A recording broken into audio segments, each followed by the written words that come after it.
उसको नानक ने, सॉरी, देवर्षि नारद ने कर दिया। ओम भगवते वासुदेवाय नमः। ये उनका स्वामी रामकृष्ण का मंत्र था ओम। स्वामी रामदेव भी ओम खूब कराते हैं। हम लोग को गुरु महाराज ने जो मंत्र दिया उस मंत्र को जपिए। तो मंत्र जपना, ईश्वर के किसी एक रूप का ध्यान करना, और तब उससे मन का सिमटाव होगा, स्वयं का सिमटाव होगा, तो दृष्टि को एक बिंदु पर समेट कर रखना।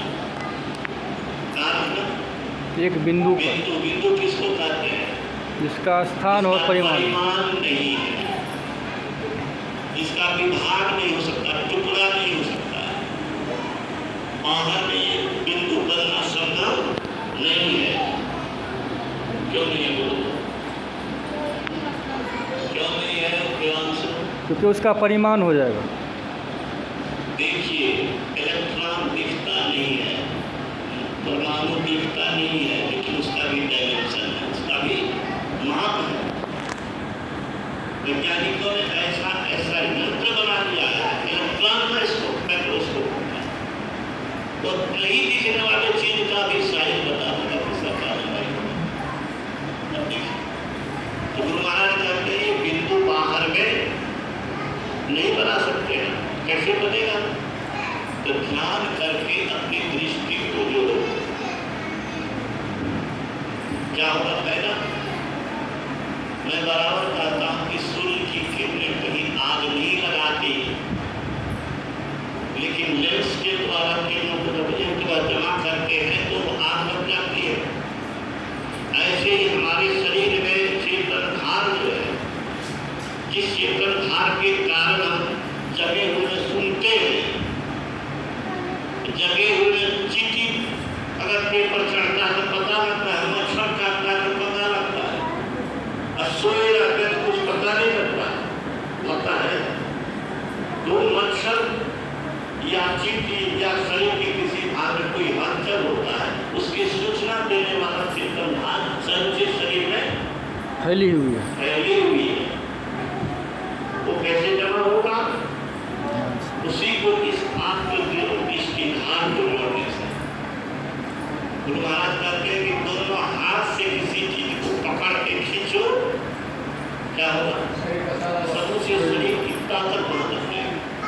ऐसे ही आंख की किरण, इसको कर करते, उसको भी कर करते, उसको भी कर मैंने किरण। गुरुपद कृपा सिंधु नररूपी महामोहतम कुंज जासु वचन रवि कर निकर कर किरण। रवि रखो कर्म किरण, सूर्य की किरण जैसे अंधकार को दूर करता है। कर्म हाथ भी होता है, कर्म किरण भी होता है। हाथ, दोनों हाथ के द्वारा शक्ति लगती है शरीर की, और उस किरण को जोड़ने से आध्यात्मिक शक्ति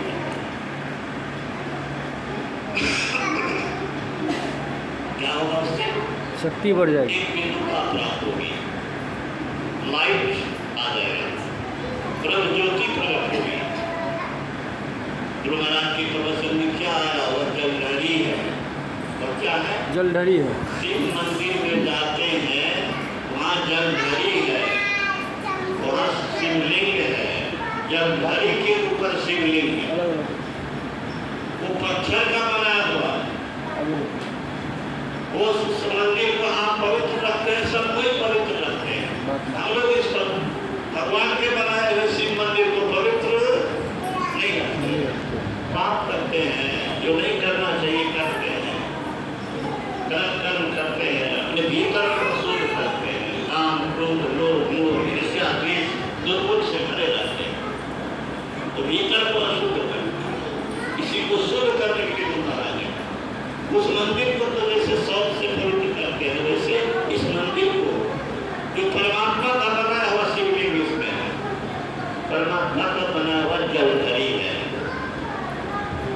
इस शरीर को शिवालय बनाओ, अगर पवित्र रखते हो तो शिवालय है, नहीं तो क्या है? निष्ठा का घर है। निष्ठा का घर है। तुम्हारा की प्रवचन में आपने सुना। विष्टा का विष्टा में धर्म कीटाणु हो, कीटाणु तो बीमारी फैलेगी, बीमारी तो रोग आएगा,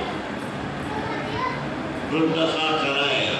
बीमारी से बचना है, कष्ट से बचना है, क्या करना है? अपने भीतर को शुद्ध करना, पवित्र रखना है।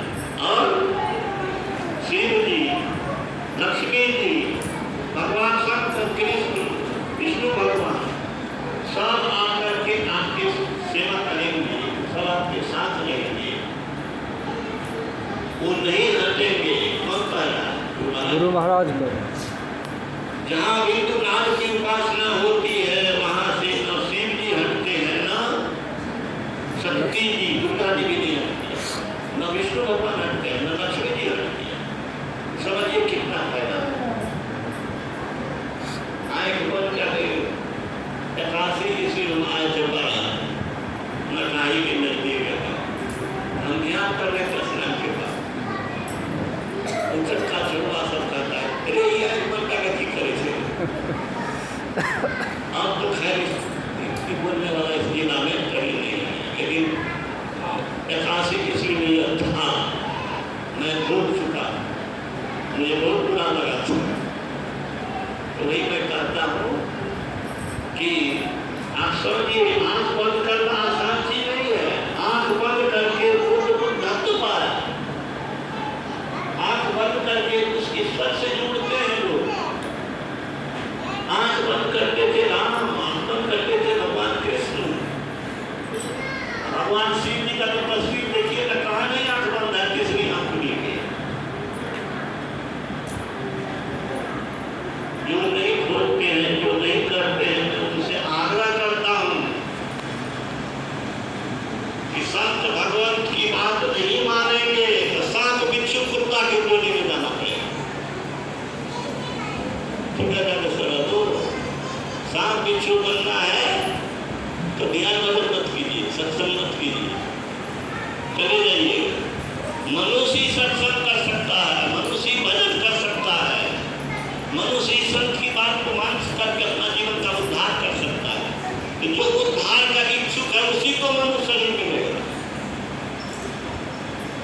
मैं बराबर कहता हूँ कि जो बेटा पहले नंबर नहीं लगाता है, बार बार फेल करता है, तो आप क्यों खर्चा देगा उसको? देगा तुम समझा देगा, तुमसे पढ़ाई लिखाई होने वाला नहीं, तुमसे ये कर बिजनेस से कर, तो पानी में पैसा को बहा रहा है। मनुष्य शरीर को भी पानी में बहा रहा है। कौन?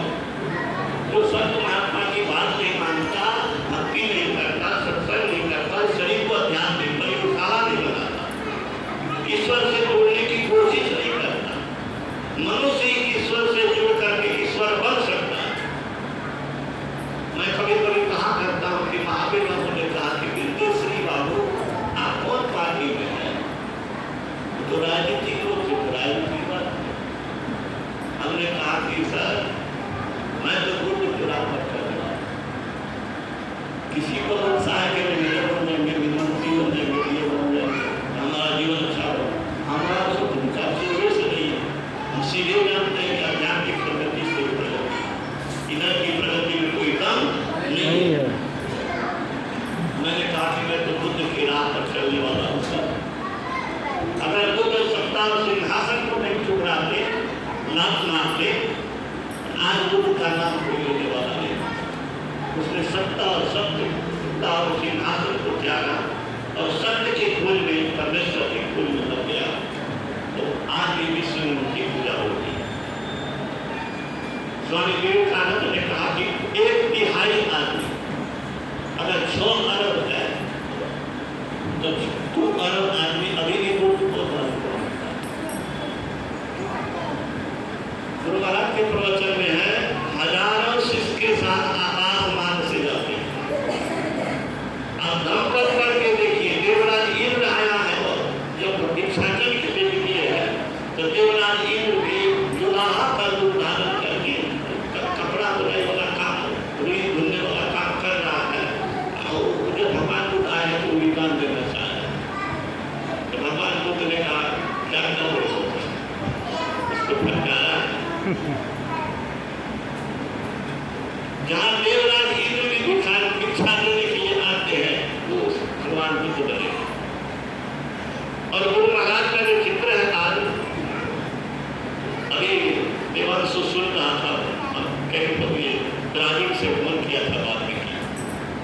बड़े बड़े साइंटिस्ट लोग, बड़े बड़े विद्वान लोग, बड़े बड़े कुछ पदाधिकारी, वो लोग का सत्संग हुआ और वो लोग क्या कहा, ऐसी बात आज तक सुनने को नहीं मिली जो आपने सुनाया। और कागज कलम लेकर के वो लोग लिखे और बताया कि धन्य है गांधी के वंश, धन्य है भारत, धन्य है मधुपुरा जिला, जहाँ पर वह संत देवी का अवतरण हुआ। इस ज्ञान को उन्होंने फैलाया, हम वहाँ ब्राजील में फैलाया। दुनिया में बड़े से बड़े मस्तिष्क वाले लोग, बड़े से बड़ी धन संपत्ति, ऐश्वर्य वाले लोग इस ज्ञान को सुनने के लिए ललायत है। क्यों ललायत? इसीलिए कि सब कुछ पाने के बाद भी उसको चैन नहीं मिल रहा, अशांति है, हाहाकार है। उसकी विकृति में दृष्टि है कि कल्याण इधर जाने में है, बाहर में कल्याण नहीं है। ये शरीर क्या है? बोलो, शिवालय है। कब होगा शिवालय? जब एक बिंदुता प्राप्त करेंगे तो जलधारी बन जाएगा वहाँ। और एक बिंदुता प्राप्त होने पर गुरु महाराज ने कहा कि सूक्ष्म शब्द सुनाई पड़ता है। कौन सा? सूक्ष्म शब्द। कान से नहीं सुनाई पड़ेगा, मीठी गुरु नहीं सुने, सुरभ के कान से। इस कान की कोई जरूरत नहीं, बहरा भी उस कान उस शब्द को सुनेगा। वो शब्द क्या, उसकी क्या विशेषता है? वो शब्द ईश्वर में मिला देता है।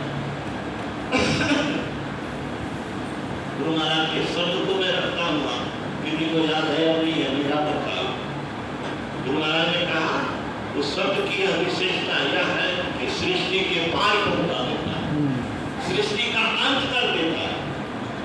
और वो जब लोग कहते हैं सब क्षेत्र अपना बराबर और वो हम सब पार में कौन चीज है? ईश्वर। इसमें तो है, जहाँ कुछ नहीं है, संसार नहीं है, वहाँ भी ईश्वर। जहाँ ईश्वर है वहाँ पहुँचा देगा। जहाँ सूर्य रहेगा वहाँ लगा रहेगा, जहाँ आग रहेगा वहाँ जाग रहेगा। सीधी सी बात। हम लोग का लक्ष्य क्या है? लक्ष्य है दुखों से उबरना। दुखों से उबरने के लिए सुरक्षित स्थान पर जाना पड़ेगा, और सुरक्षित स्थान परमात्मा के सिवा और कुछ नहीं है। दो ही चीज है, एक तो ईश्वर है, दूसरा संसार है। संसार की लीला तो देख लिया, संसार की लीला देख लिया। ये बड़ी अच्छी कहानी याद आती है आए हुआ का। एक राजा को पिता से बीमारी हो गई, कहा कि इस तरह का कोई आदमी मिले तो उसके कलेजे के टुकड़ा से क्या होगा, इसका इलाज हो सकता है।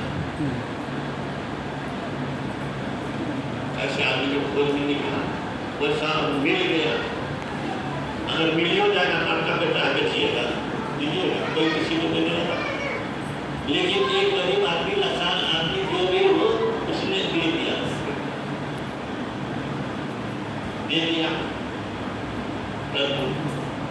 राजा के दरबार में क्या नाम है, काजी होता,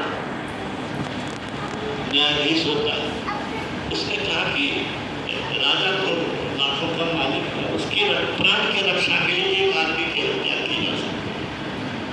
ठीक है, जोरदार तलवार उठाया तो लड़का जो है सहसा आकाश को करके हंसा। राजा को वह क्यों हंस क्यों रहा है? तलवार उठ रही है, अब तो उसका वध होगा, अब क्या होगी, अब ये हंस क्यों रहा है? ना रुक जाओ, तो क्यों हंसा बेटे? कहा कि माँ बाप के लिए बेटा संतान कलेजे का टुकड़ा होता है, उसने उनको बेच दिया पैसे के कारण। लोग न्यायालय चाहते हैं, न्यायाधीश से अपनों की क्षमता में उम्मीद करते हैं, उसने भी आदेश दे दिया। और न्यायालय भी आदेश जब देता है तो लोग राष्ट्रपति के पास जाते हैं, तो आप राष्ट्र के मालिक हैं, आपने भी आदेश दे दिया। और मैं उसके स्वर को कह रहा था कि दुनिया की लीला मैंने देख ली, और तेरी लीला